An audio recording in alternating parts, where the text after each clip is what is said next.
The Monday, November 13th, 2023 Yellow Medicine East School Board meeting to order. We will start with the Pledge of Allegiance. I pledge allegiance to the flag of the United States of America and to the republic for which it stands, one nation, under God, indivisible, with liberty and justice for all. Then we'll do a roll call of board members, starting with Director Christensen. Laurel Christensen. Matt Semple. Dawn Odegaard. Sonia Peterson. Jeremy LeBlanc. Amanda Lacey. Ron Winter. Thank you. Tonight's agenda is printed before us. I don't think there are any additions or corrections. Is there a motion to approve tonight's agenda? I'll motion to approve. Is there a second? I'll second. All in favor say aye. Aye. Opposed, no. Motion carries. The Wyoming mission statement will be read tonight by Director LeBlanc. Our mission is to provide a caring environment of high expectations that prepares every student for a successful future and instills the value of learning. Thank you. And that leads us to our presentation. Preston, you want to come on up? Sure. I actually put your presentation in their board book too. Okay. So, So high tech, low tech, so. I like low tech. Okay. I don't think it's low tech. I've just learned over the years that high tech doesn't always work the way it's supposed to. It's hard to flip back and forth. Yeah. Thank you. better safe than sorry, that's for sure.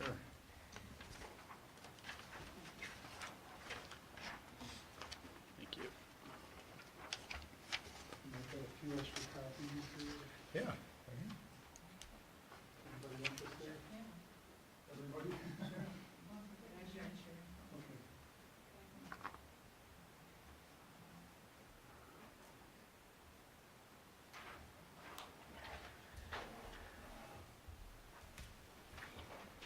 If I said, You bet, Oh, please. absolutely. So Yeah, please. Preston's obviously a construction manager. You're the principal for R.A.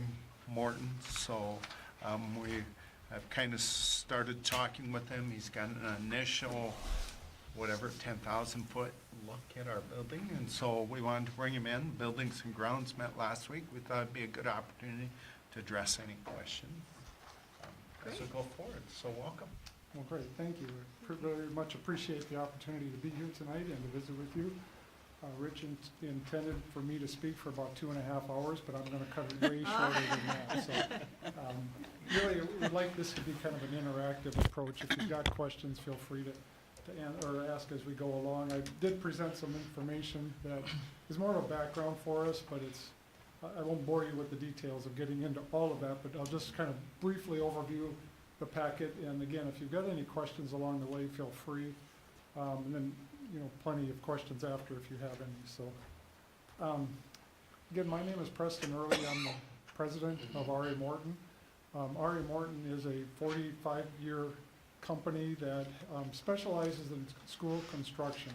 About 95% of our work is in public education, spread throughout the state. We do a lot of work, and we'll see a little bit in one of the slides that I have here where we've done a lot of work in your surrounding area here.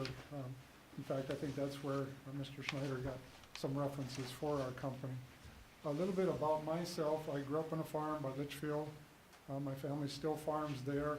I have an education degree from Gustavus Adolphus College, but unfortunately in the mid-80s, education wasn't in the cards for me or my wife, who also has an education degree, so we ended up in the private industries. But as I became involved with construction management in the year 2000, that really has been a focus, education, I think, because of my background. Grew up in a rural community, have an education background, and also as a business owner, I think that's one of the key things for our company and how we operate in the districts that we work in, because we understand a good amount of the people that are in your district. and you'll see that most of our work is outstate Minnesota. We really have only done one project within the metro ring, and everything else has been outstate. I've listed a couple of other people that are key in our organization, but it certainly isn't our only members. Brad Bednar is our senior project manager, and Larry Baumstead is a project manager for us, and they do the majority of the work down in this area, and so they would be helping me throughout this process. From a company standpoint, we have a core operating philosophy. We use the terminology right from the start. That actually has two very distinct meanings for us. One is that we like to be involved very early, and I really commend you for bringing somebody like us on board at this point in time, because being involved early is where you can be the most impactful in a process. You know, as a construction management company, that isn't maybe always the first place people look for when they're looking for this kind of process. But we're actually hired, before the rest of the team members about 50% of the time, and then the other part is we come on board at some point during the project. A good share of them are before any kind of referendum planning so that we can be part of that, and sometimes we're hired after a referendum is successful. So we can come in at various levels, but for this case, I'm proposing that we would be involved very early on and actually, coordinate and facilitate the leadership of this process.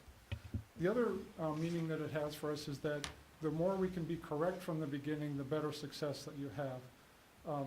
Finding a solution that fits the community's needs and something that they can support, that's very important. So that's really our core operating philosophies in that right from the start process.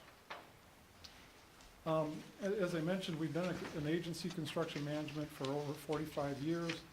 And what really that means is that we are there as your agent. We work for you specifically. That relationship is a pass-through relationship. So we don't mark up costs on any of the other consultants. I'll talk a little bit more about that in the next slide where how that independent nature is beneficial for you. But our focus is providing you with the right cost and the true cost of the project, not a marked up cost or not an inflated cost, just to get more fee. We want to develop what's right for you, and then we develop our program that really maximizes the value for you in your district. I've already talked about our public education, but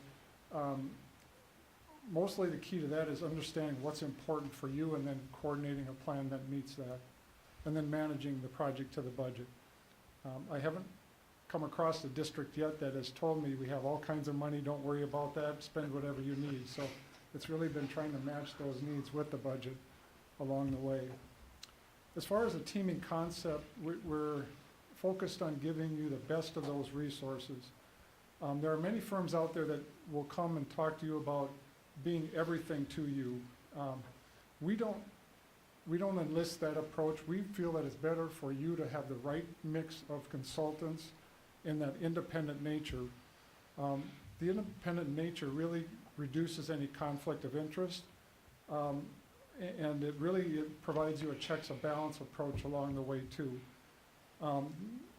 As we work as an independent, we work with a lot of different architects, a lot of different engineers, a lot of different other consultants, and we want to bring out what's best in our experiences, combine with the best with their experiences, and create the best value for you, not just what we always do, or what one group says, hey, we're going to do this, and you just kind of follow it.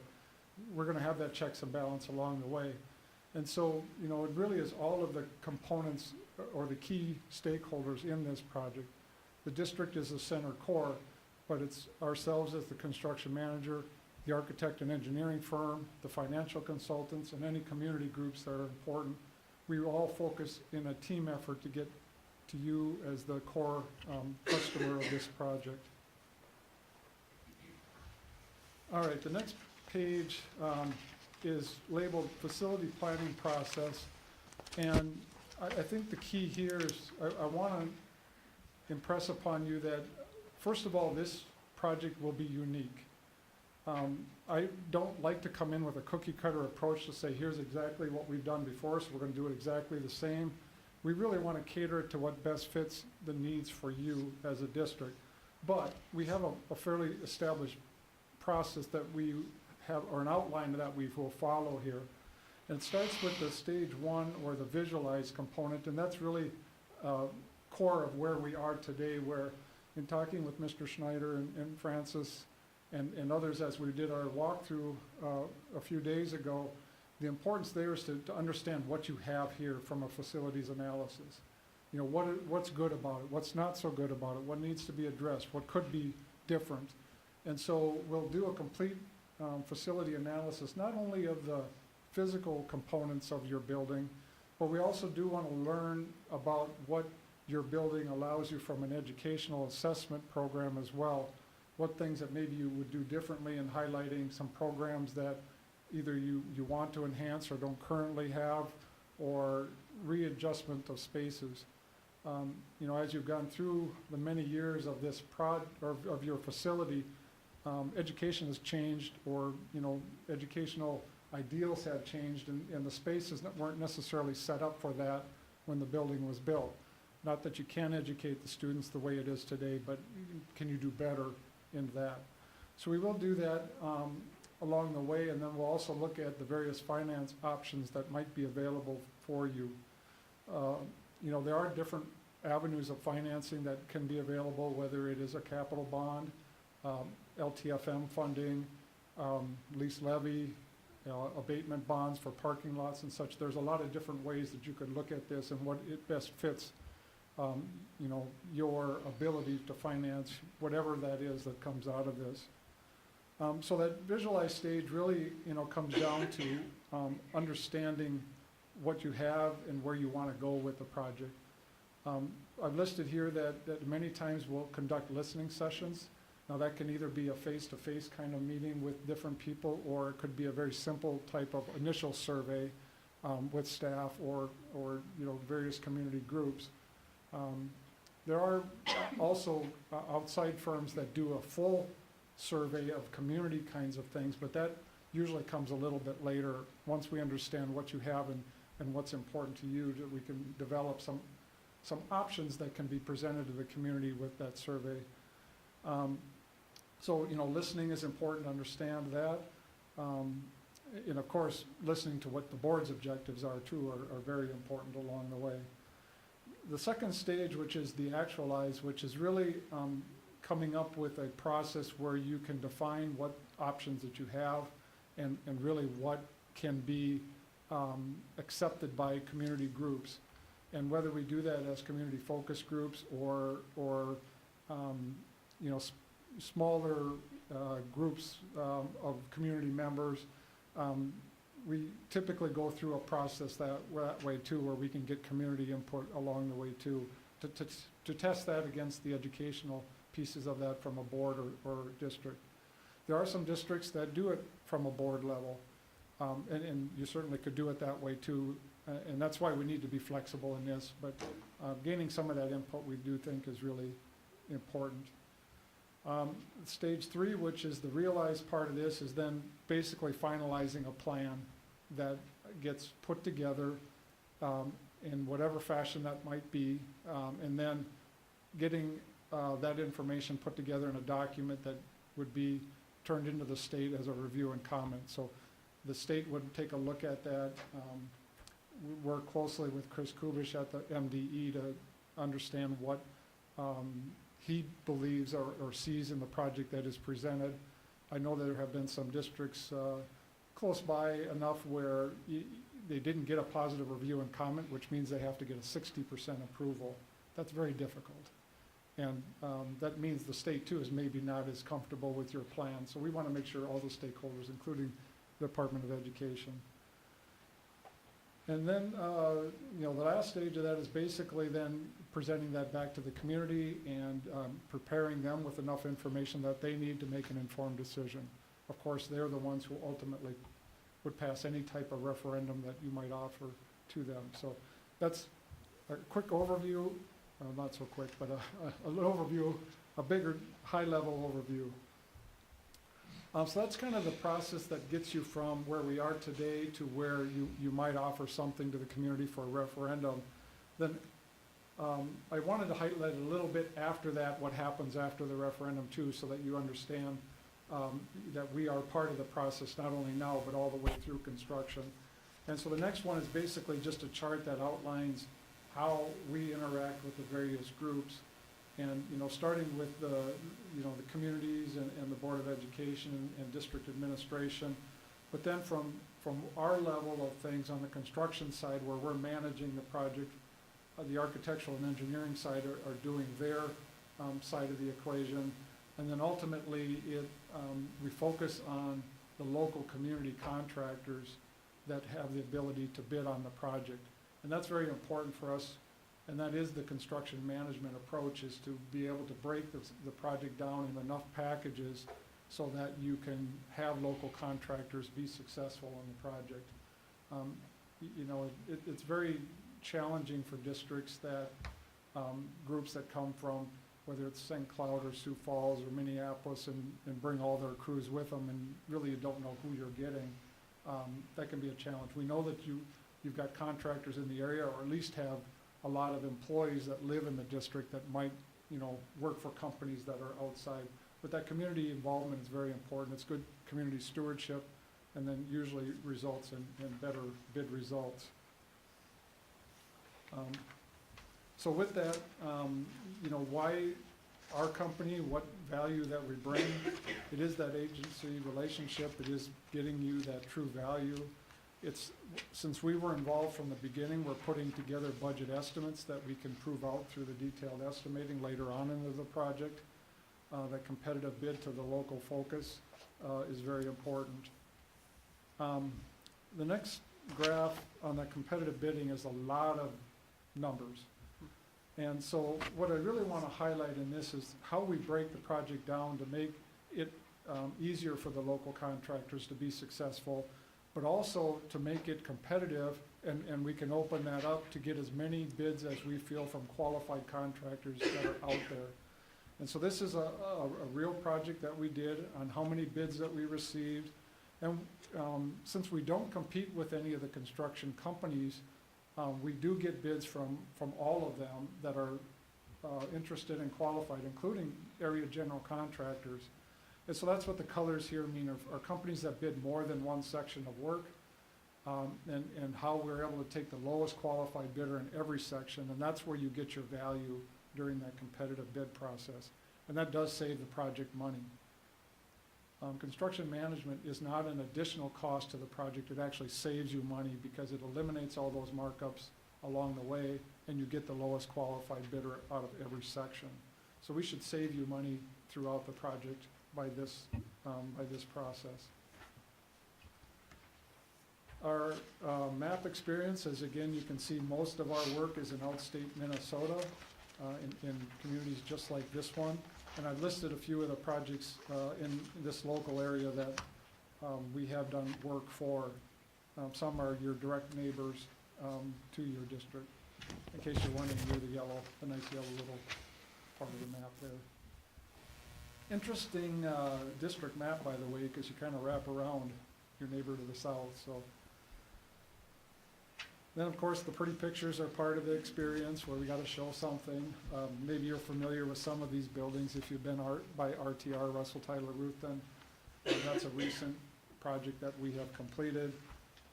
But some of the others that you might be familiar with, if you've been to Wilmer, their new Lakeland Elementary School, Springfield's new addition and remodel that they did. So it's kind of a combination of new construction or additions, remodels, upgrades. That's really our focus, is all of those. Last part of this is how do we get paid for our services? And the first part of this is during this facility planning, or what we call the pre-referendum stages of the project. We work as what is considered a no upfront cost. What that means is that we do apply a value to that scope of work, but you're not going to pay me any of that money until a referendum is successful. That does allow you the ability to manage your monies, but it also puts skin in the game for us because we need to come up with a plan that can be supported. We can't be out there with something that's a pie in the sky number and have it fail multiple times, because that's a lot of work and it's a hardship for the community, because it's a very emotional thing, that these referendum programs. So that's why we operate under that system. It helps everybody, you know, have a clear focus and vision on what the task is. Of course, with that agreement, we do request or require that you're comfortable with us, we move forward, and then we provide the construction management for the project. What that means too is that we will identify the cost of our services during the planning process, so you know exactly what that fee will be, just like all of the other estimates and the contract amounts. Again, we are that independent firm, so we're not going to be bringing the architectural service or engineering services or the financial services under our umbrella, unless you want us to, but that's just markup that you don't need to pay. Picking the right team, I think, has been very successful with all the districts that I've listed here, and so you don't need to put that money towards consultants when you can keep it for the project. So we don't have any of those services under our umbrella, but we team with them along the way. And then last couple of pages then are basically the projection of how our fees are charged throughout the project. And during the pre-construction phase, which is after the referendum, there is a design documents phase, which is basically as the design are being developed and specifications, we are doing cost estimates, and we're comparing the different material types or systems to you know, allow you to have a good voice in what that project will be. And then that next phase under the pre-bid, bid, and award, that's that whole effort to get that community involvement in a competitive bid. That actually is a very big process, but it gives you the best results. We not only notify contractors through ad for bids and emails, but we actually call them as well to help them understand what the project is, and so that they can provide a qualified bid. And then during the construction phase, it's basically established on a monthly rate for the duration of the project that we all agree on, and then we apply those monthly fees to come to a fixed fee arrangement. So again, there's no benefit for us to try to raise the project cost because we're not on a percentage. You know exactly what the project is, and once we determine that timeline, then we fix our fees. And we don't take markup on change orders or any of the other sub-consultants. Again, it's a straight base fee. And as long as you don't require us to play bank, everything else is a straight pass-through relationship.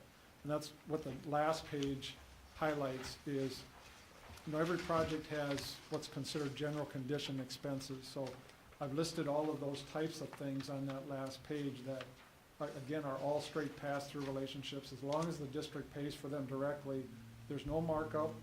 And on some of these categories, you actually save sales tax as well. So there's kind of another benefit for that. This is how we've operated. You can feel free to contact any of the references that I've provided or that you've already talked to, and just ask them how that works in their opinion. And they can probably tell you better than I. So, well, I hope I can tell it as well. But you know, from a relationship standpoint, from your seat, they can tell you how it works for them. So that was about 20 minutes. So if all of these subcontracted services are not under your scope or your umbrella, who is in charge of making sure that they hit their milestones for deliverables So or getting stuff done? we completely manage the project. So Okay. we have a, well, from my oversight as the principal of the project, we have a senior project manager. We'll have a full-time on-site superintendent. Okay. And so they're managing all of the daily activities. It basically replaces the general contractor, but it's an employee that's working for you through our company rather than a general contractor. Okay. Does that make sense? Yeah, are you still, we're paying through you directly for their services, but are you still doing the contract with them? Or do we do a separate contract outside of you? You would do the contracts direct with the contractors. Okay. So it would be multiple prime contractors. Okay. So again, that eliminates any of that markup along the way. Yep. We still have them fully insured, we still have them bonded, but the bond would be, you know, directly with the district. We manage all of that process. Okay. But it is again, that straight pass-through relationship. Okay. I just making sure that there's no management on our side. You are our GC in a sense. We are, Okay. yeah, yeah. Of course, you can be as involved as you like to be. Sometimes we have the facilities committee that come to the meetings, contractor meetings, any of the pay requests. Obviously, we'll work very closely with district administration and business management to make sure that everything is flowing that way, but we've had plenty of times where board members have been actively involved in the meetings as well.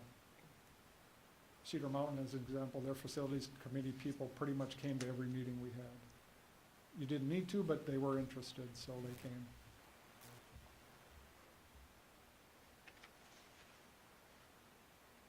So if we never pass a referendum, we don't pay you anything? That's the hard part about it, yeah. I read that too, I was like, How many tries did it take, McCray? We have I had don't districts that have requested for us to provide just a straight-out fee for our services for pre-referendum without the tie to the construction management. But I guess at this point, I'm pleased to say that the two that have done that, we ended up doing the project anyway, so it really was kind of a non-factor. They were very comfortable with that. But the 15,000 probably would be a different number if you asked for that arrangement. Corey, as an example, it was a $25,000 amount that we did for that kind of service. Because it does take a lot of effort, and it doesn't take too long to go through that amount of money with all the meetings and things and background information. But that is correct. As I said, unless you're the one district that has all kinds of money you want to throw at consultants. I wish. So when, Has your group ever worked with a district that has a lot of open enrollment that is out of the district and with communities that might be part of considering them? Well, I would say most of them, passing a referendum is difficult, and so it really, there aren't very many that you just go in and they pass, so it does take a lot of work. But because of the outstate nature of our work, we do have a lot of open enrollment, and even to say that, one of the references that Mr. Schneider talked to just south of here, they get a lot of your students now. So I feel good that they referenced me to this district, knowing that if we were to get something, they might get you might get some of those students back. But Verndale, as an example, has over 50% open enrollment. Dover Iota, which is down by Rochester, has over 50% open enrollment.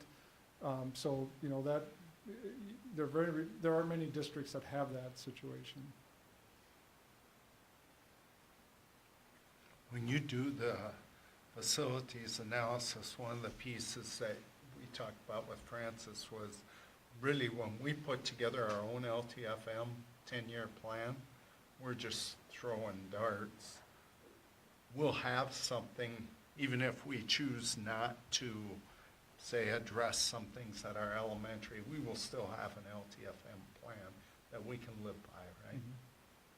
Yeah, that is part of the assessment process is, typically we like to list everything in our assessment that would be included in your LTFM plan. And then depending upon what the solution is, we don't want to try to take more than in an LTFM fund that you are not able to handle down the road. And so even though you might be upgrading many of your things under the bond, there's still LTFM that you have to realize. You know, it might be a roof that you have that could last another 5 or 10 years that maybe it doesn't make sense to plan for now, but you have to plan for that in the future.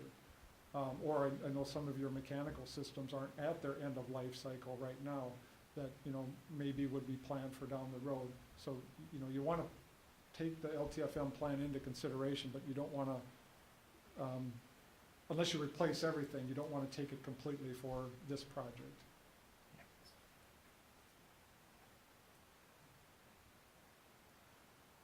But realizing too, there's a lot of things that you can't get to in your LTFM planning, even if you saved up for 10 years, roofs and mechanicals are very expensive. You just can't, fund that unless you do a bond somewhere along the line.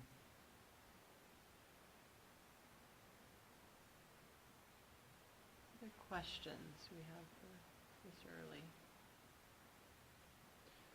So one thing we talked about is our big main gym is in dire need of air conditioning. Do you do, I don't wanna say it, like smaller stages if we wanted to jump on something like that quicker to do something before the whole project was in place? Almost like what we were looking at. Yeah, the kind of a phased approach where some of that even might be outside of a full planning if you were to get to a larger project. But there are many things that we're doing that, can be taken care of on a much shorter basis as long as equipment's available. So, if your unit, and I'm not as familiar yet with your gym unit, but if the unit needs to be replaced, then that material lead time would suggest it's probably a year out. But if you're adding just a cooling coil to it, that could be done much quicker.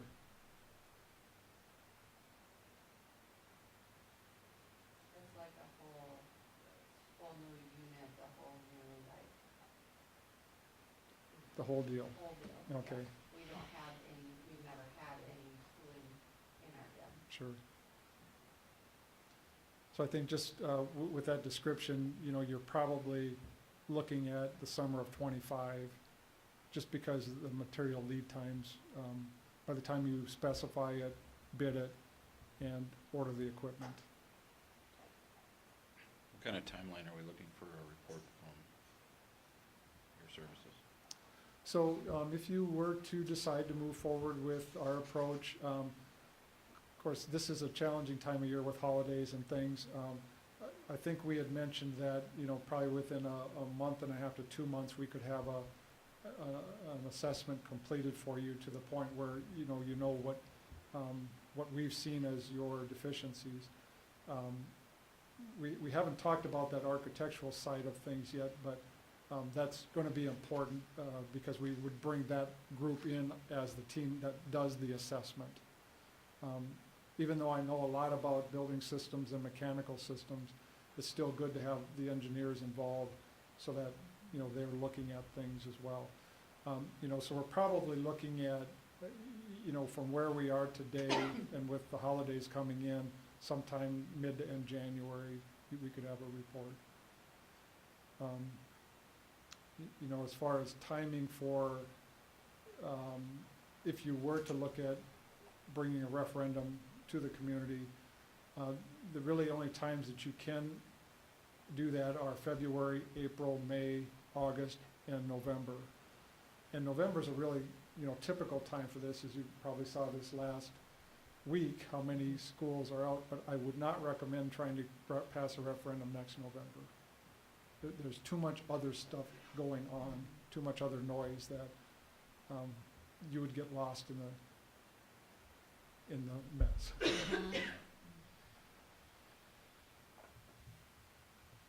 Will there be a fee to bring the architectural firm on? I would imagine. Well, Mr. Schneider and I had visited with the architect that had done your last gym addition here. And they've actually, in the past, had done an overview assessment, I would say. It wasn't a full assessment, but some of the components when they were doing that project, they would be willing to start with this on the same timeline that I've talked about, under the same kind of no upfront cost arrangement. Again, that would be a separate contract with Wendell. So that's Jim Wilson. I don't know if any of you were involved with him on the last project. I think that mostly ran through your community group or sponsor that graciously donated.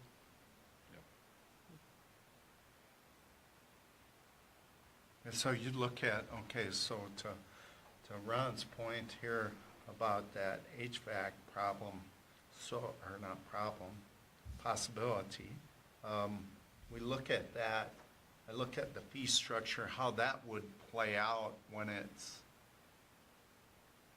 not really part of a bigger project. Is that unique? Is that Yes and no. There are plenty of, if you weren't even thinking about another process, that would be a normal LTFM kind of thing. And it might be something that you just bid out as an independent. There are economies of scale to include it with a larger project. But something like that, would be a fairly straightforward, if it only, conditions the gymnasium and not a lot of the surrounding classrooms or things like that, I think it could be a fairly simple thing. Maybe a little bit more costly to do it independently, but also, might be a benefit because the longer you wait, the higher the cost will be with inflation too, so. Yeah, I think the thing would be to get on somebody's radar so it starts getting built Yeah, at this point. and I believe Dolish Engineers were the engineering group mechanically and electrically that worked on the gym project, so I'm not sure how much they've looked at the balance of the building, but I believe that's the engineering group that, Mr. Wilson would bring along.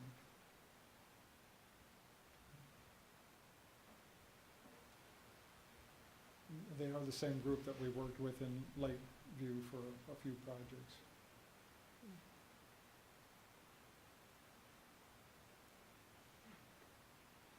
Other questions?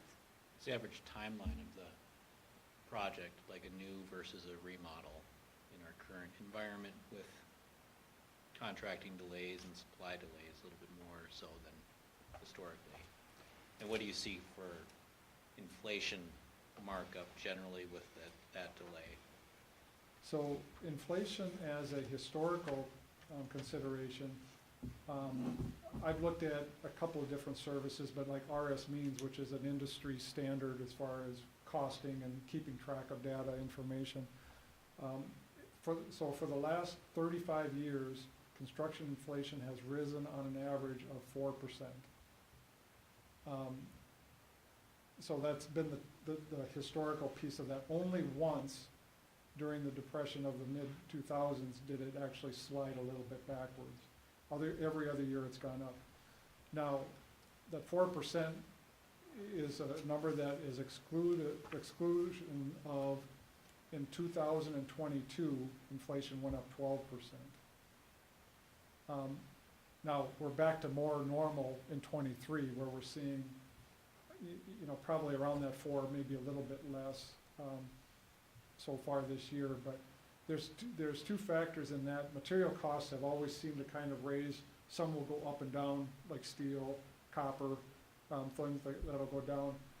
It's the labor side that probably has the biggest swing of things. And when everybody's busy, the labor costs are high. When people aren't as busy, that, even though they still pay their employees and probably pay them more than they did 2 years ago, they look at taking a bid to keeping those people busy, and that's where some of that efficiencies can come into play. So going forward, we have still projected that 4% as an industry standard, knowing that, you might have 1 year that's 7 and 1 year that's 3, or, kind of averages out. So that's why I say, if you wait on the gym equipment, you may, it might be a wash because you pay more in inflation than you would for the premium that you might have for a quicker bid. So what would the general timing be from beginning, pre-referendum, through? Sorry, I didn't answer that Construction, part of yeah. the question. So, with the facility analysis that we've talked about, in that probably end of January timeline, the other process of gathering options and gathering community input and going through that whole, process, that usually takes about 6 months. And I've done them as low as 3, and some have taken 2 years. It just depends on, you don't want to go so fast that you can't bring the community along or feel rushed about it. So you do need to, make that part, a concerted effort as you go along. So if you look at that, you're looking at, probably an early fall decision on your part.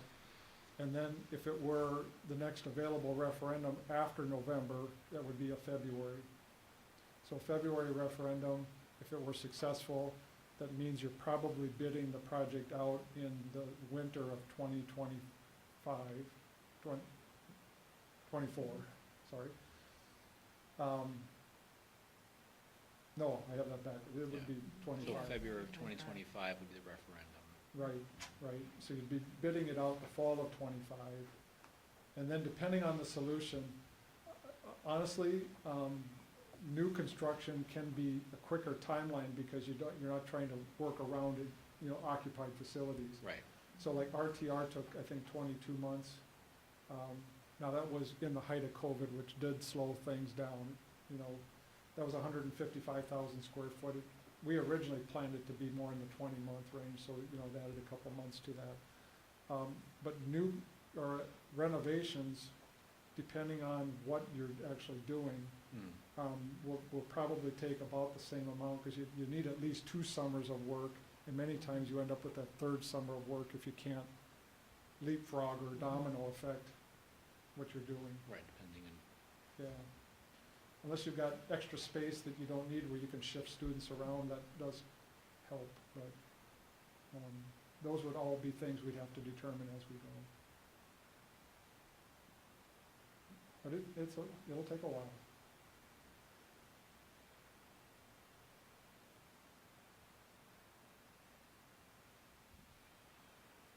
So I know, we talked a little bit about the inflation costs of things going up substantially.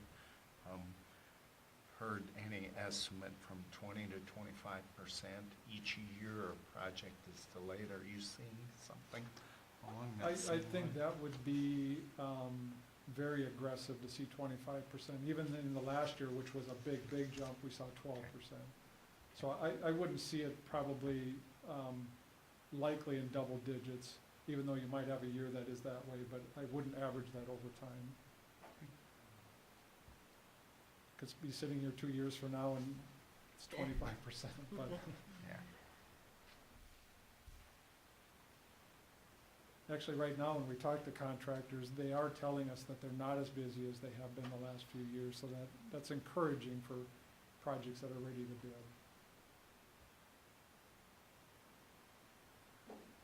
If they can find the labor. And even that, in that regard, it has changed the thought process on some of the materials for a project. Where these areas of these buildings, it was all masonry. It is hard to find masons that have ability to do big projects. So it's kind of gone to a precast industry. And of course, today too, you would be required in any addition kind of project or new, that you would have to have a storm shelter. So that leads itself to a precast structure. Easier to meet the components than masonry. But, there have been some trades that have just not kept up in the labor force. And that's a hard business, masonry.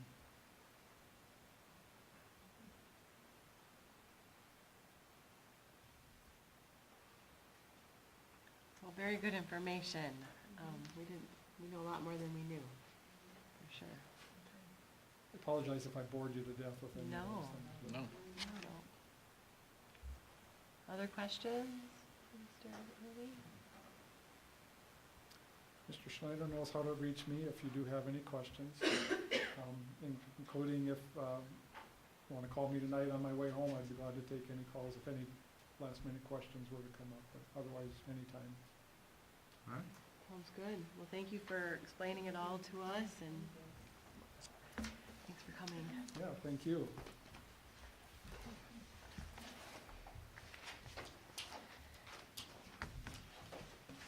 Who's ever in charge of getting this nice weather for this time of year, I could keep that up for a while. That'd be great. that's all Rich, We're good for the week. but only when he's working at YME. If he goes anywhere else, the weather's gone.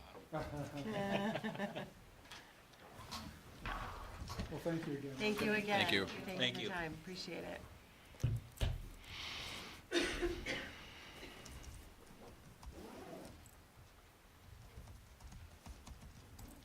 Have a great evening. You too, thank you. Thank you.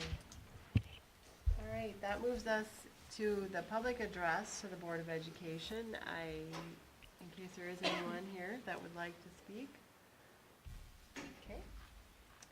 And consent agenda, items 8.1 through 4, which include the meeting minutes, payment of claims, finance report, and enrollment report.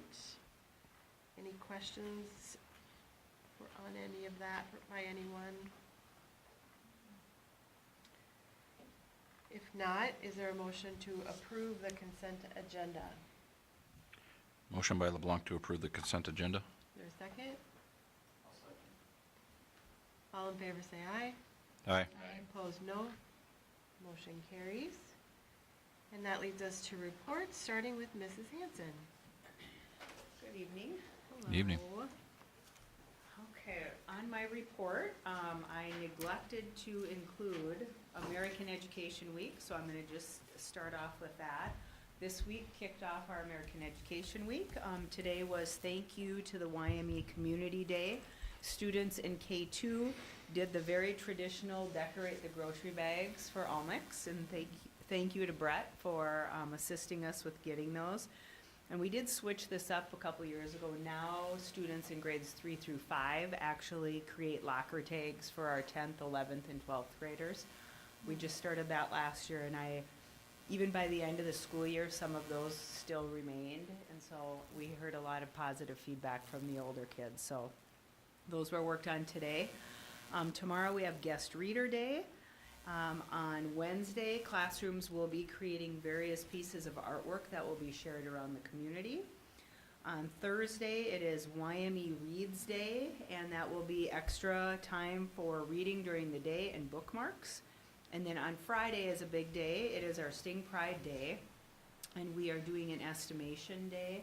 So on Wednesday night, we will put up tables in the hallway with large jars of things that the kids can estimate. And then classes have an opportunity, they'll come through as a class, do their best estimate or best guess, and then classrooms will win various things in the jars. And last time I looked, there were more than 20. So it will be everything from sour gumballs to goldfish, bouncy balls. I mean, it just really kind of varies on the creativity of what people bring in. So should be a fun week. We also celebrated, it was shortly, I believe, after our last board meeting, Fire Prevention Week, which was held October 9th through the 13th. The theme for that week was Prevent Kitchen Fires, Cook with Care, and our students either participated in coloring pages or prevention posters. And we had a fire drill and truck tours, and thanks to the Granite Falls Fire Department for always assisting with that. You may recall on Friday the 13th, it was raining heavily, so we did postpone those until Monday, which was a wise choice. And then we were able to announce winners for the coloring contest as well.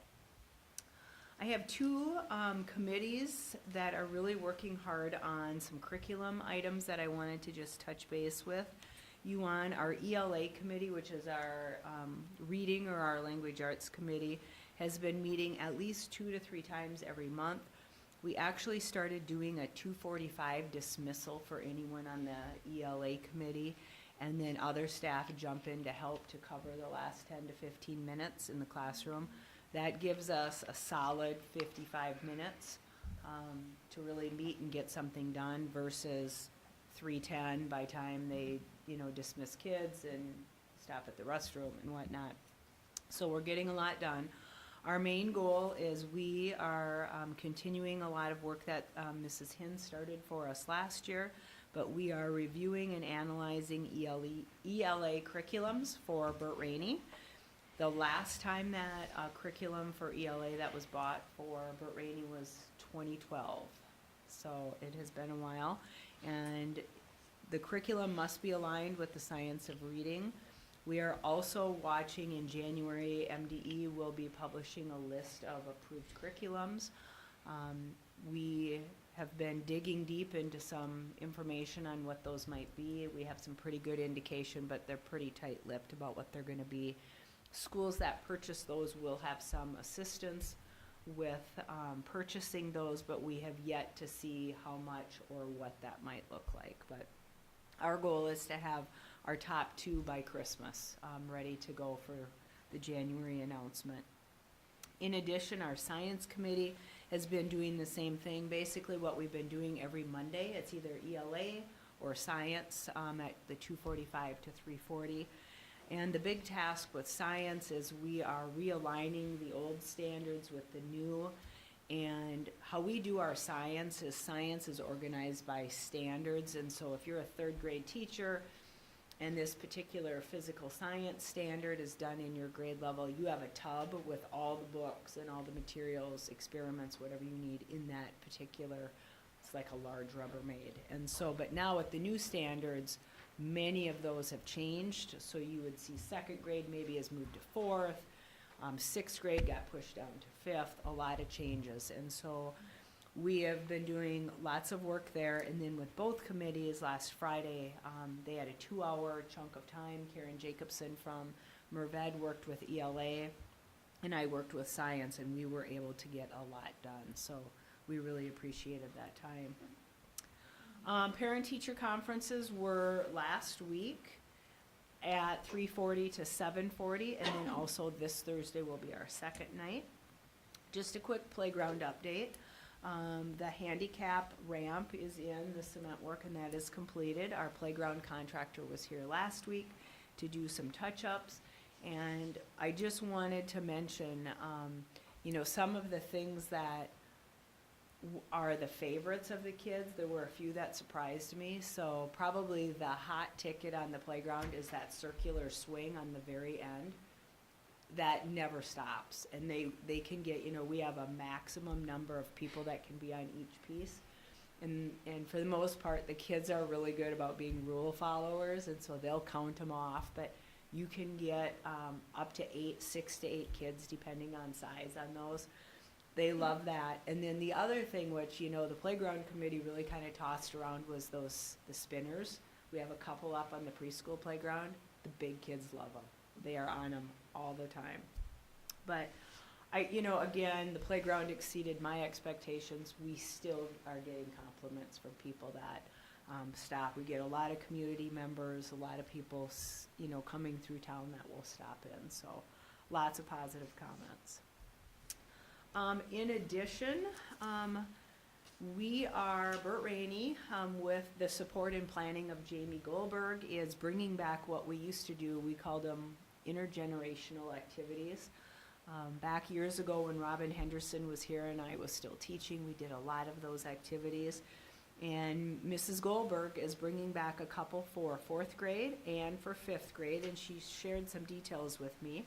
Our 4th graders will be spending time with residents of the Granite Ridge Place. They will be interviewing an elder during the activity time, incorporating their findings into a writing project, and they will also enjoy holiday cookie decorating and a hot chocolate bar with each other. 5th graders will be doing an activity during the month of December also, and they will be visiting with residents of Avera Care Center. They will be interacting with the elders by playing a get-to-know-you bingo game, and they will also enjoy a game of traditional bingo and popcorn. So a special thanks to Mrs. Goldberg for getting that going for us. The last item on my agenda tonight was I just wanted to update you on another topic in reference to the READ Act. One of the things that the state is requiring is that all districts in the state of Minnesota, and they are now calling them phases, so like phase 1 and phase 2, that specific staff members in the pre-K-12 staff have to attend one of 3 trainings. And letters has been the common one at Bert Rainey. Then we also have it's CARE, IAL is what we often just refer to it as CARE, and then CORE.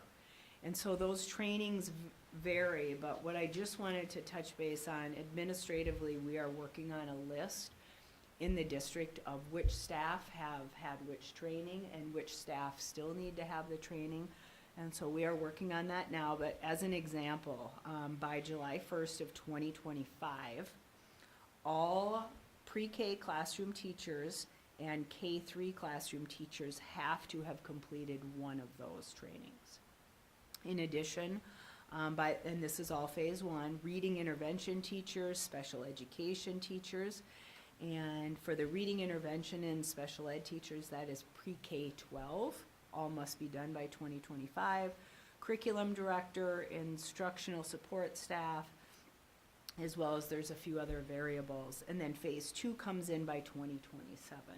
So things are, I know today, even just statewide principal, we have a lot of groups that, you know, we send out information back and forth to each other.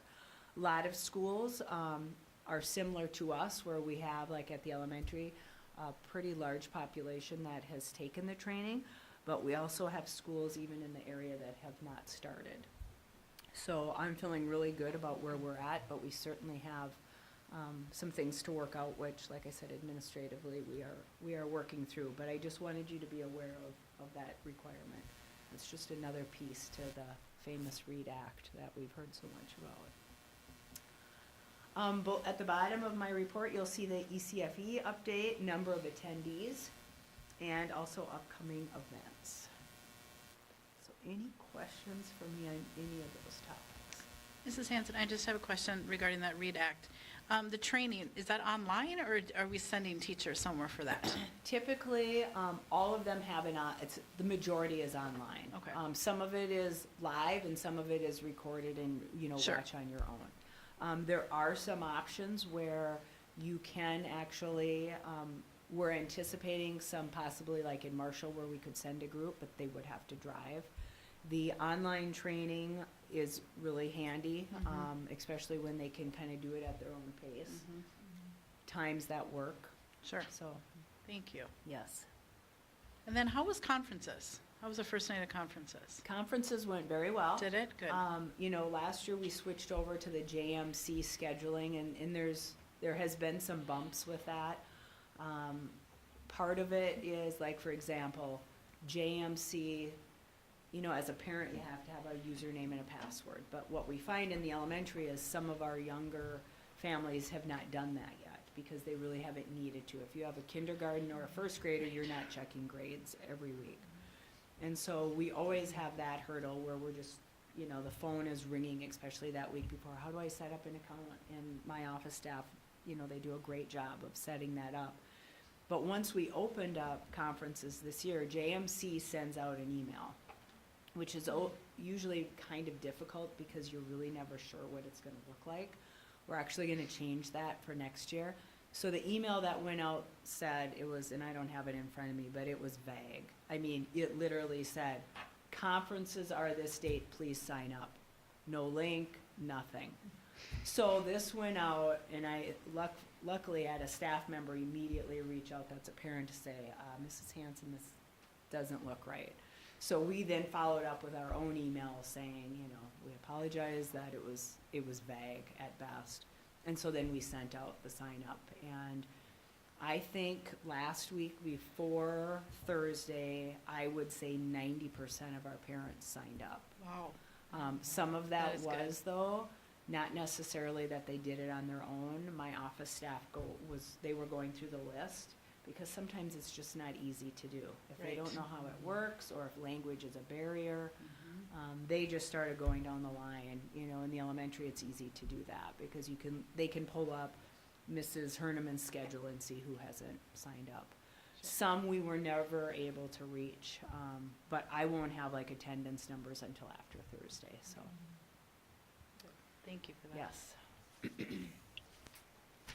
questions? No, thank you for a Thank you. very detailed Thank you. report. Thanks. All right, Mrs. Hims.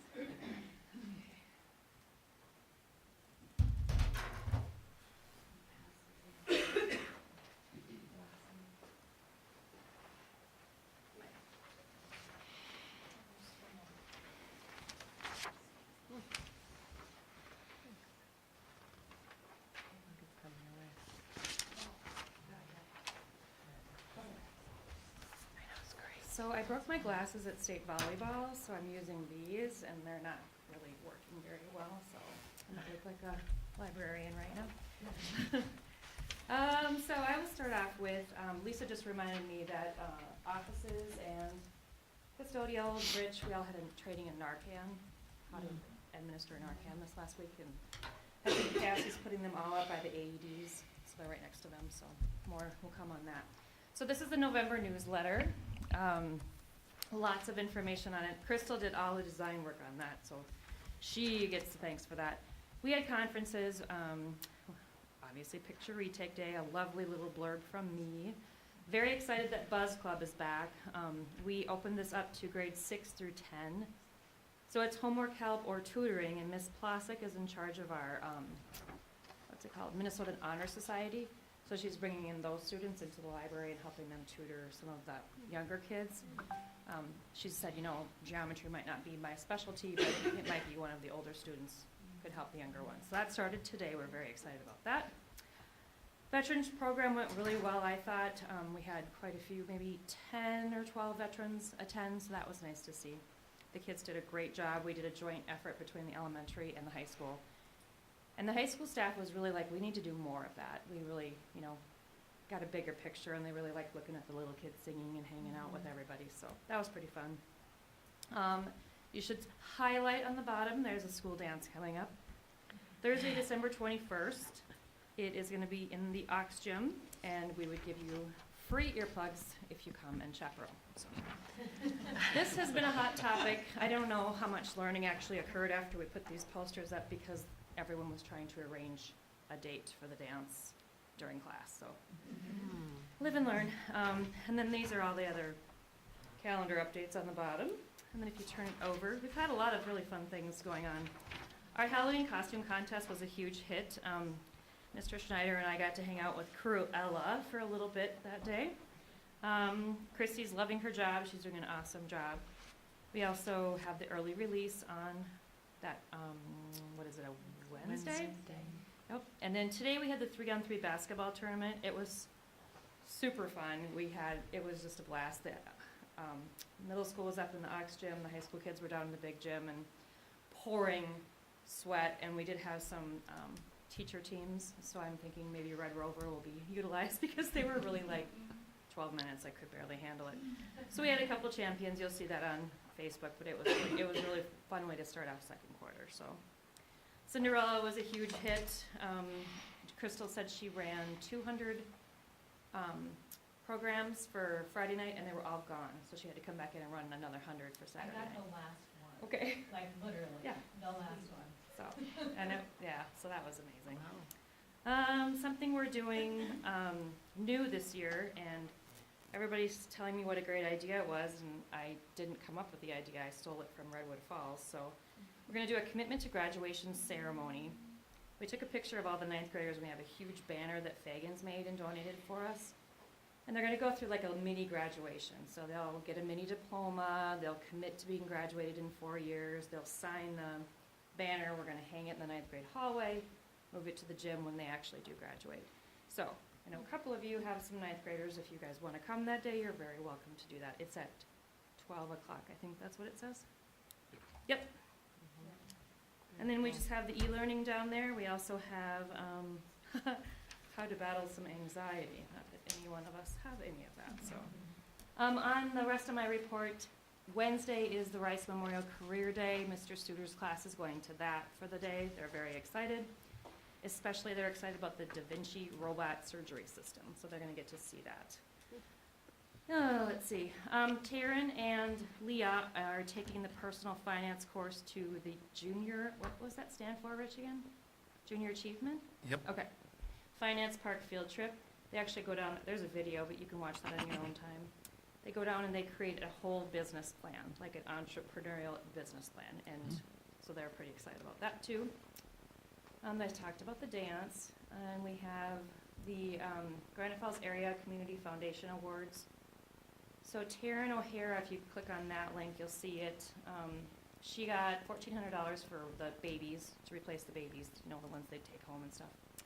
Mr. Holt, some money for Prairie Smoke, Tammy Eisfeld for art, Kate, $1,000 for Cinderella, Mr. Holt again for robotics, and then I got $1,750 for Time Kettle Translation earbuds. So basically, Lisa would have a pair in and I would have a pair in, and they translate bi-directionally to each other. I think your staff has one set of them. So we'll get a few more sets of them so that we can actually talk to our students who are Spanish only speaking. So, yeah, and then that's Cool. tomorrow night. So if you're on that committee, who's on that? Somebody on our board is on that committee, aren't you? You are, yeah, I thought it was you. Okay, so that was very exciting. People were pretty excited about getting that money. And then the last blurb was just about commitment to graduation. If you wanted all the details that were sent to the families, you can definitely check that out. So November has been a blur. I mean, I feel like it's almost already gone, but it's been really exciting. Things are kind of leveling out, getting a quarter done, moving ahead.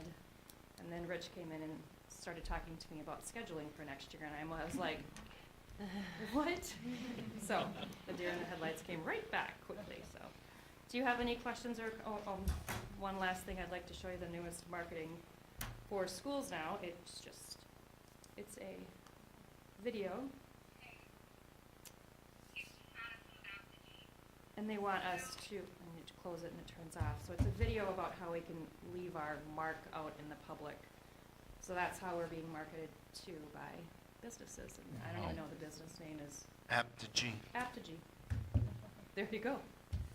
So, questions or? Oh, It was a little weird when I opened it at first and I heard someone talking, so. Questions or comments or anything? Love the newsletter. I love that it's just getting what's going on at YME out to Yeah, the I love that community one and better, parents. like, Yeah. Okay. That was very cool. Good. It was, Yeah, I just sat at work and was like, this is amazing. That's what I so thought. cool. Yeah, well, Crystal is the Yeah. guru at this. We're Well, planning on doing it every month. And I think just too, it's just a wide variety of things, and I really like that you even are highlighting mental health. I mean, it's a real thing, and I think it's just really kind of normalizes it. And so. No, nice. Thanks for all the information. All right. All right. All right. Then Mr. Snyder. So we've done a little repair on our stairs out there outside the Tune Music Room. So at least now the railing won't fall off if someone rushes out. So that's done, but we had to order some treads. So we'll replace the treads because they're a trip hazard too. And just like most things, it's a lot more in-depth than what we thought. So it's going to cost us a little bit more money, but thank goodness for Limitless Welding and Repair. Brett Hart is going to do that for us. And so novel concept there in that business, so that's good. And he's a graduate of YME. Yeah.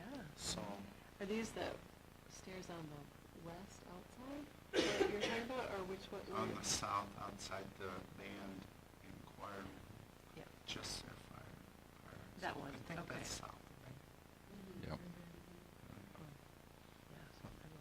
That's all right. MSBA Leadership Conference, Denise has been sending things out to you, but she has rooms for everyone except for one.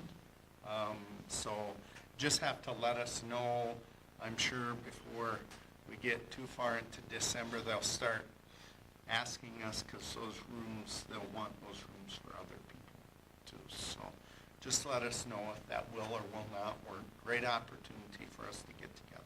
So Narcan training, Stacy kind of alluded to that. You'll notice that the Narcans are now mounted right next to the AED. So we went through some training, a number of us, for that, and with that training, we also received a dose of that Narcan for us to either carry. In my case, I put it in my office.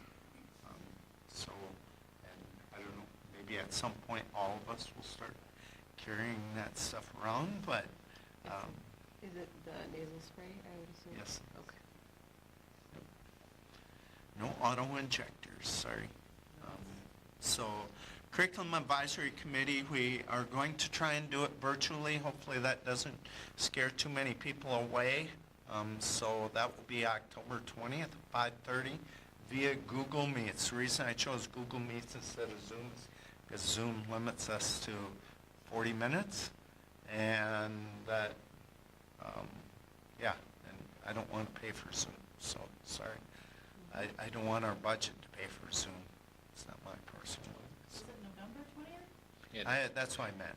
Did I say October? You It says have- October 20th. I So know. I was like, did this happen already, or is it? I see that right now. He Thank means you. November. Thank you. So- November 20th. Do we have to do anything, something fancy with Google Meets, or like, we'll just click on the link and it will work? That's correct. pretty much, yeah. That's my intent. That's all I need. So, yeah, I'll get that changed on there. Never fails. I usually make at least one mistake there. Just so you know, one of the biggest items on the Curriculum Advisory Committee the first time is that will be our public presentation for our World's Best Workforce Report. We remember the World's Best Workforce Report changes for next year, but this is a result of how we did last year. So this will give them an update on that. We have other things we're going to cover in that curriculum advisory thing, get meeting, get people caught up on what is happening here at the school, especially as it relates to curriculum. So then that means that in December, because Truth and Taxation is really interesting, we're also going to have a World's Best Workforce Report that same night. It is because Jeremy presents Truth and Taxation, but my World's Best Workforce will probably not be as exciting, but that's required, so we'll have that.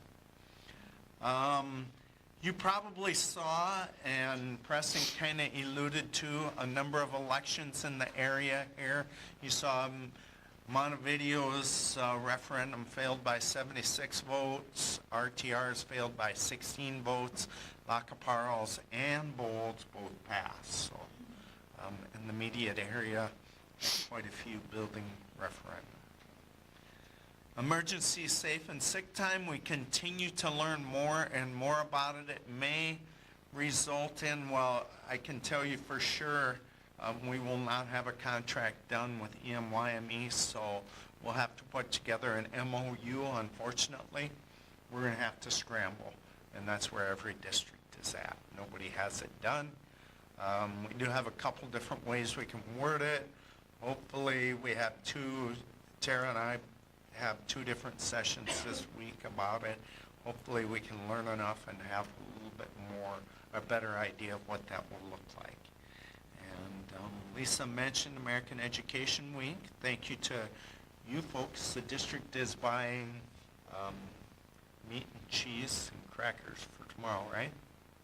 All right. So that will be here for the staff to recognize them.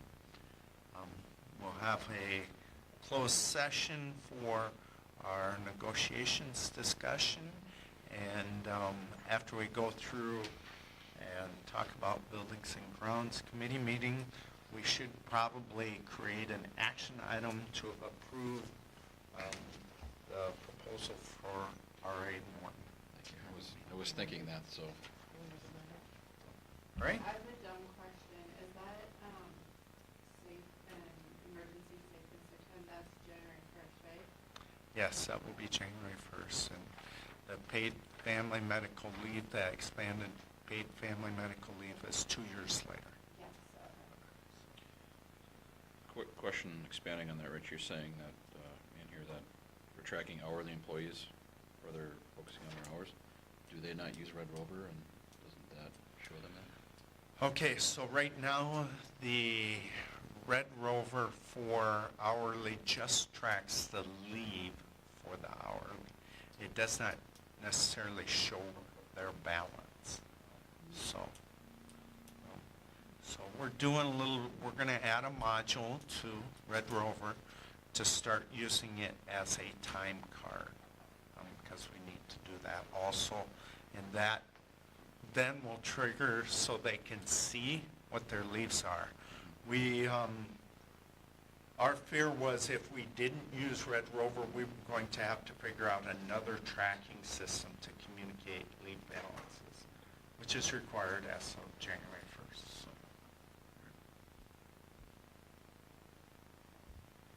All right, that's all I have. Okay, other questions? All right, let's go through committee reports and then we'll talk about that action item.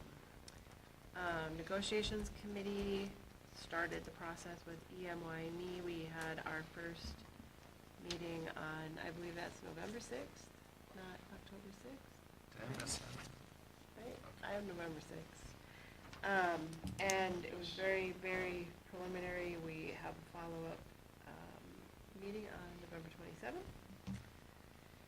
And since we're gonna go to closed session, I don't know if there's anything really else to touch on with that one. Buildings and grounds. Met on November 8th. What would you like to update us? Okay, all right. I guess we started out by talking about the signage on the front of the middle school, high school. If you remember, the letters that are up here on the wall used to be above, and we talked about solutions for that. One solution was to do the screening that we've done on the other windows, on the big library window. I think the Building and Grounds Committee expressed wanting to try to do another sign above that window. Not that the screening's not a good idea, but just the sign looks a little more professional. I don't know if you want to call it that, but a little more something like that.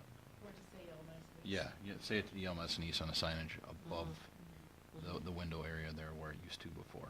More official, more. There, yeah, that's kind of the words I'm Yeah. looking for. I think it would need to be all the decal or anything, it could just be a tinted window. Okay, I guess we were thinking something like the decal, like it was on the gym. Like the window change. Okay. I think one of the things that somebody said to me too is that it says Granite Falls Public Schools, which is fine, but we need to have Yellow Medicine East somewhere on the school, and Yeah. it needs to be visible. I would worry that I guess we'd have to see something. I'd worry that it would be too far away to see it from the street to truly make out what it is. But I just think maybe that should explore a bunch of options, a Yeah. couple options before we give Yeah. up on I know that there was an issue, right? Attaching it to the building is where we're running into some. Yeah, well, the Issues. old letters came down, some were damaged. Yeah. Yeah, I guess so. At this time, that was nothing final. We just asked to get some pricing on what that would be, what that would look like. For the So- tinting or for? For the metal with, I think, vinyl lettering on the metaling, or in the metal is what we were talking about. It's gonna be like the brown or the maroon type metal with white letters is what Okay. we were kind of looking at. So the white letters would stand out against that type of background versus the brick. I don't- Maybe with the tinting on the window, if there's like a mock-up that we could get, what that would look like. Yeah. If it's possible to get some mock-ups and things. Yeah.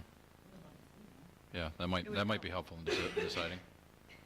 So, anyways, that's what we talked about there.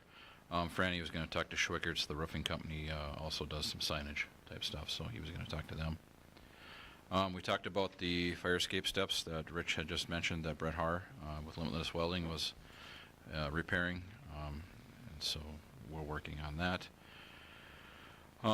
We talked about the building proposals with R.A. Morton. Decided for him to be here tonight for the whole board to hear instead of just doing it to Building and Grounds. A little more transparency across the whole board for everyone to hear, so everybody's on the same page. Talked about revenue from the Fagan Golf Tournament and what the Burt Rainey is looking to do with some of that money. I don't know, Lisa, do you have any more on that? I do, but if possible, I think it would be Okay. cleaned up by December and I'll have photos. Okay. if that's All right, you're working on some great stuff. I'll just leave it at that, and we'll wait for your report. Okay. We went through the capital outlay and long-term facilities maintenance budget and kind of reviewed where we're at with the things that have been purchased. I think we're right on track with a lot of things, and there's a few other things outstanding that we got to still button up. But the budget's set. It's just they're working on acquiring the things that the budget's laid out. We talked about the shed that was in Rich's report, a weekly report. about getting that leveled, so that's done. And then we also talked about some staffing updates and the issues we're having there with trying to find people. That's about it. Great. Anything else? We just kinda talked about the, Score Vision. Oh, yeah, that's right, yeah. And then the, video broadcast of the, Mhm. So we are in a contract with them, a 5-year contract? with- Yeah, that's what the contract is, so I didn't have that evening. Yeah, we're in a 5-year contract with NFHS or Pixelot. And how many years into it are we? 2, 3? This I is can't the remember. third year. This is the third year? But it is the same contract Dawson Boyd and Montevideo have. That's all you're gonna say? Well, we know that Dawson Boyd and Minneota are doing something else. Mhm. The problem is that would cost a significant amount of money for us to get into that. I think they're both using Huddle. So it's probably going to be in the neighborhood of $12,000 to $16,000 to get in. That's regardless of whether we jump now or later, right? Just to get into that, whether we do it now or later, that would be a cost that we would have to do. I'm assuming it would change with time, too. Right, but that's the hardware cost to get in? Yeah. Okay. Yeah, and I don't know if they're going to change their pricing structure. Huddle's just jumping into this. That's why Okay. they weren't really an option, a player 3 years ago. They were more for the athletes. to review, Yeah, and not they really still have that somebody. component, and they're Mhm. packaging it all together, that's why.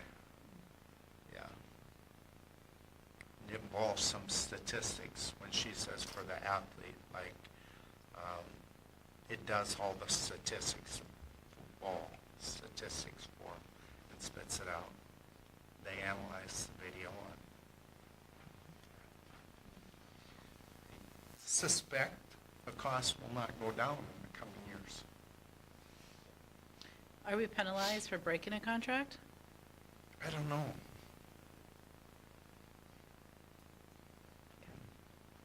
Not supposed to, but Right. like I said, But, Dawson Boyd and Minneota both are in NFHS. So, and are now in Huddle. okay. I don't know if they are breaking the contract. Maybe they have it sitting there and it's running also. I don't know. We But get the issue- some proceeds from the sale or the purchase when people purchase their subscription. Yeah. It's complicated. It was not the best quality this year. You know, there was many No, on nights the tuning football into field, you football. mean? It was horrible. I mean, you know, the score couldn't wasn't see there, half you of couldn't the- see. It was very, very poor. Yep. To the right. Yes. It was very poor. So that's why I was just curious. And for service class. Did you I mean, try- And that we're we paying have to for. pay for, but Yep. then, like, as parents and community members paying for it, and you're not getting what you're Yep. I mean, what you're paying Did for. you, the score isn't was even on it bad there. in the A lot of beginning times of the The year? score wouldn't even be updated. I didn't feel, I think it got worse as the year went on. I think so too. Oh, did it? Mhm. Because after the first game, we figured out some birds had Well, yes, there were That some helped birds us. that, they must Was have been there? really close, because you could hear, maybe that was some of the earlier games. Yeah, there And was the a nest right up there. somewhere, 'cause you There could was a hear nest up there, so it took us, we weren't aware of that. So that was resolved. Then I heard the birds. bird type messes on lens got to, had You to be can't help that. resolved. That is just part of outdoor cameras, I think, but yeah. One thing, I don't know the bandwidth that Huddle would take. Remember, we don't have a hard wire installed out there. We're shooting it kind of like that rural TV from our shop here to there, because we do not have a wire run. It would be, Well, and I know in the frequently expense. asked question link, I was looking through there, and it just said, is the score on there? I think half the games, the score was not broadcast at the bottom of the screen. I mean, it was always 0-0. Yeah, they wouldn't, the scores wouldn't update. Yep. And that was very frustrating because you had no idea what the score was, because then you couldn't see the scoreboard because the camera wasn't Camera going, doesn't go that far. doesn't go in that far. And yeah, so it was a frustrating year with football anyway with it. Maybe basketball will be better. So it's a work in progress and it still needs to be evaluated. Just, I assume Tim is working on something, on either improving it or we are having it to look at something different. Mhm. okay.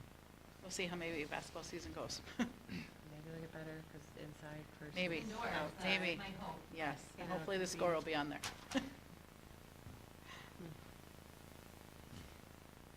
Thank you. I was just curious about what other people thought on that. All right, anything else for buildings and grounds? Was it? Okay. We probably need, where do you want to add it? Wanna I add would it? just put it down there, but you can take it anytime, entertainment anytime. Yeah, you could call it 3B if you Well, 4, it'd be 4. Right, it'd be under new business. All right. So the proposal, just for your information, is in the building and grounds. There's a link in the building and grounds minute. A proposal, all the prices and stuff he outlined in his presentation. I would just need your authority to sign that proposal. So just so we're clear, we are, it's kind of a two-step. First of all, it's not on the agenda, so we need a motion to add an action item, probably under 10.4, after approval of Indian policies and procedures. And that would be worded as what? To approve the contract for R.A. Morton? To Review the contract, and then the motion would be to approve, right? approve their proposal. Yep, 'Cause but it's called proposal. first, we would need a motion to put it on the agenda since it's not on the agenda. Would we need to also include the proposal for Wendell Architects there as well? I believe so, now that I think about it.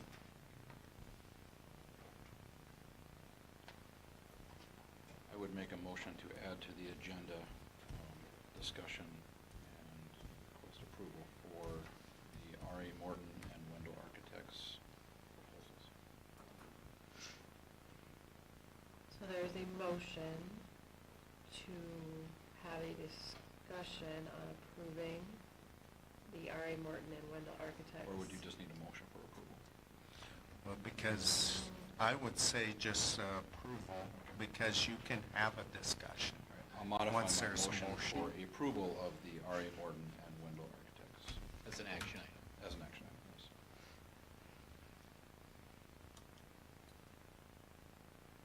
Is there a I will s- second that second? motion. Okay. So first of all we are doing is putting it on the agenda, this first motion. Correct. Okay, any further discussion or questions about the motion? If not, all in favor signify by saying aye. Aye. Aye. Opposed, no? Okay.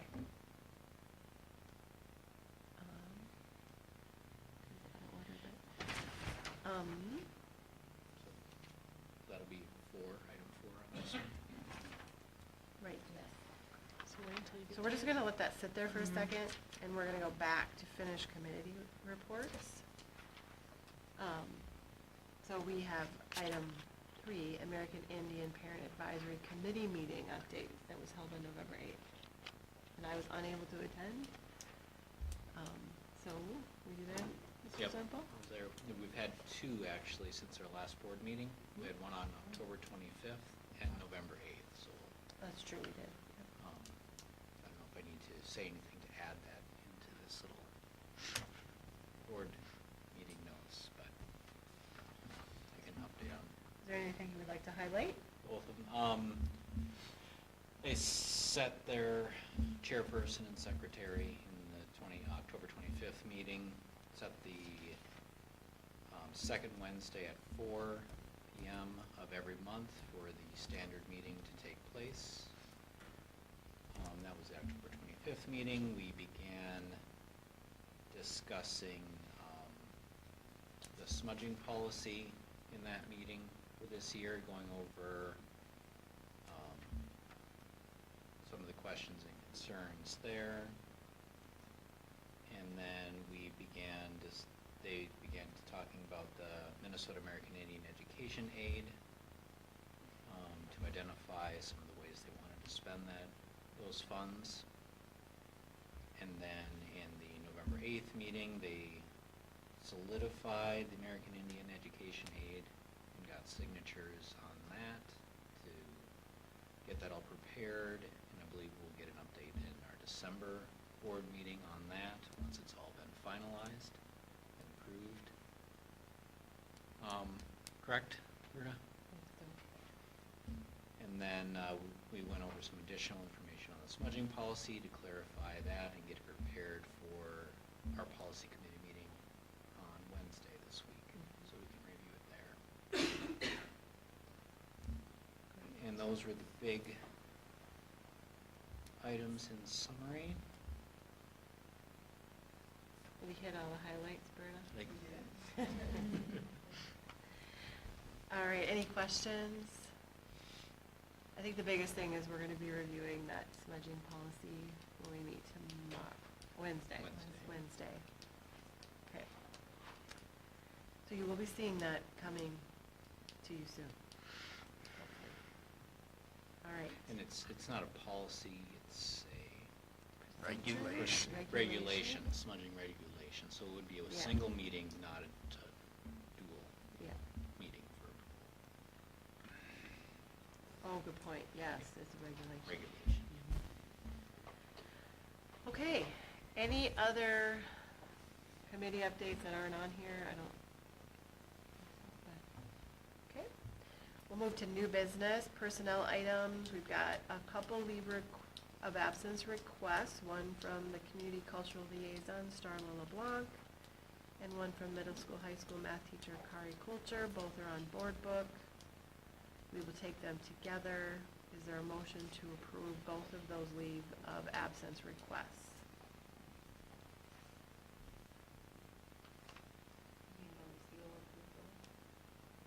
Is there a second? I'll second. All in favor, say aye. Aye. Opposed, no. Motion carries. New hires, yay, we've got, middle school, high school administrative assistant, Christy Clausen, and, replacing her in the media center, paraprofessional Barb Torkey. And item 3 is assistant girls basketball coach Yancy Flores. We will also take those together. A motion to approve those employments. I'll make a motion to approve. Is there a second? Second by Zempel. Any further questions? All in favor signify by saying aye. Aye. Aye. Opposed, no. Motion carries. We're moving on to the approval of the pupil transportation services agreement with CMCS, Central Minnesota Christian Schools. This is an annual agreement, I believe, Rich? Is there Correct. anything else Yep. that? Kind of just a formality, just something Okay, it's also on board book. Is there a motion to approve? Motion by LeBlanc to approve. Is there a second? Any further questions? Just for clarity, and I read it a couple times, but that's where they bring our students to the line? Correct. We Right. have to transport our students to the district boundary. Yep. We're financially responsible. We could provide the transportation, but it's easier Mhm. this way. Okay. All right, we have a motion and a second, right? Yes. Lost track with my question. All right, all in favor signify by saying aye. Aye. Opposed, no. Motion carries. Item 3 is the approval of the Indian policies and procedures for 2023-24. Those are also on board book. We want to talk about anything? I think it's a red line, Master. It's the only changes that we saw were just that, having the board meeting, to come to the board meeting in November, it said October, and I can never get here by October to do these, and so we just talked about, changing that to November so that we're following our own Indian policies and procedures. And then the last sentence, or at the end there, I didn't like how it was worded, so it didn't change the meaning of the Indian policies and procedures at all. Did anybody have any questions about them at all? Like the procedures that we're following? Okay. All right, thank you. Thank you. All right, is there a motion to approve the Indian policies and procedures for the 23-24 school year? I'll motion to approve. I'll second. Second? All right, any further questions? All in favor say aye. Aye. Opposed, no. Motion carries.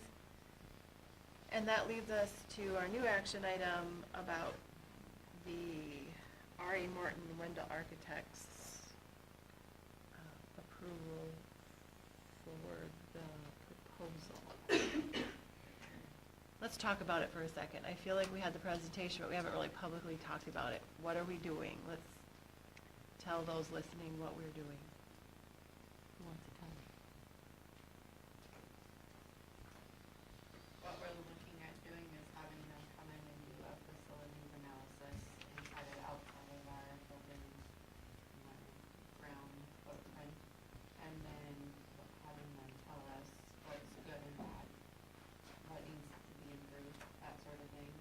And then from there, we would like to know what their recommendations are on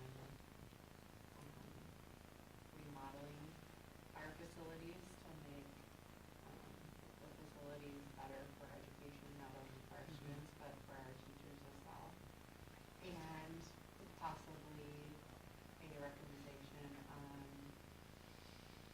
a new building footprint, to see what would be best and help us do community input and see what they would like us to do as well. So we could possibly pass a referendum so we can get a better facility for our kids. That was a great explanation. Yep. Anything anybody wants to add to it? I don't know, I think it's important to understand that this is just the start of the conversation. There have been no decisions made, and we really need to understand what our facilities are facing, if we need to update them, and how to improve them, versus what that would take otherwise. So we have to start that conversation somewhere, and this is that start. And reading through both of these, there's no cost for this initial assessment. It's only upon passing of a referendum where these are funded. And at our work session, we took a tour, and it's very eye-opening to really get into the school and walk it and really see all the things that we need to do in order to keep our facility intact. There's a lot of areas that need to be addressed. But, and thank you for bringing up that, Matt. I mean, his presentation tonight too said it's really no cost to us to get this process started, so. In full transparency, Ron, myself, and Jeremy are on the Buildings and Grounds Committee, and we could have chose to meet with him separately and to have him come and do a review in front of the board, but we chose to meet him with you guys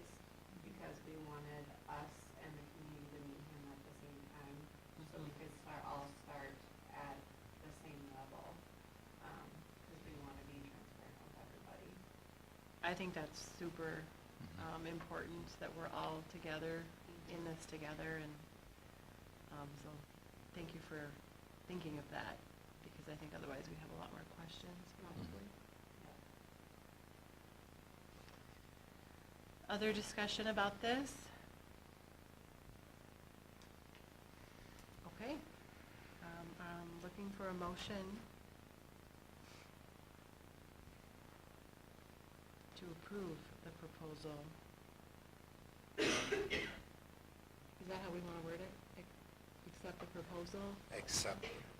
for R.A. Morton and, or enter into, and with Wendell Architects?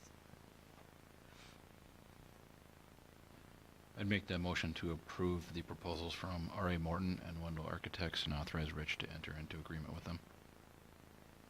Is there a second? Second. There's a second, just from Sonia. Okay. Any further questions?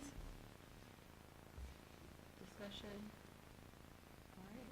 All in favor, say aye. Aye. Opposed, no. Motion carries. And you'll keep us posted, obviously. Policy update, approval of policy 721, uniform grant guidance policy regarding federal revenue resources.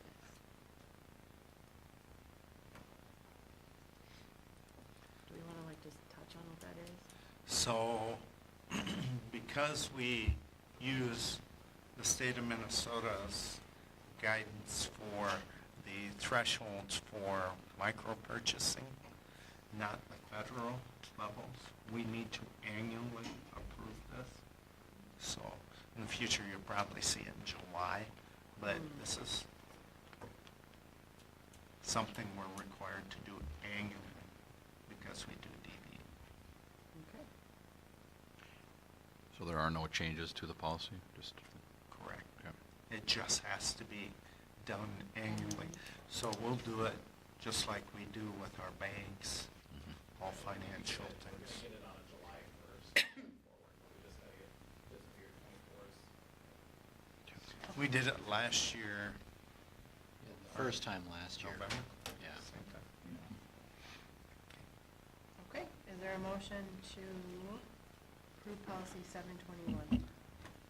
Motion by Zempel for policy 721 approval.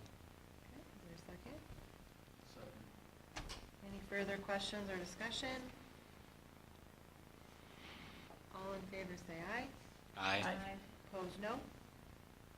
Motion carries. There are no discussion items. Correspondence, a couple of things. MSBA Leadership Conference brochure, January 11th and 12th, 2024. We are supposed to let you know yes or no if we are attending, or just no? Just no, we are planning, we Okay. have rooms for everyone bar one. Okay. And the Southwest West Central Board elections, there should be a ballot. It's the creamy and white one. There's one cream one and one white one before you. We need to all cast our own ballot. We do have a write-in. Amanda Lisi is interested in the four-year term, so if you are interested, you can include her in the ballot, and we need to turn those in to Denise tonight. Upcoming events, American Education Week we learned about is this week, November 13th through 17. Policy Committee meets November 15th at 5:30.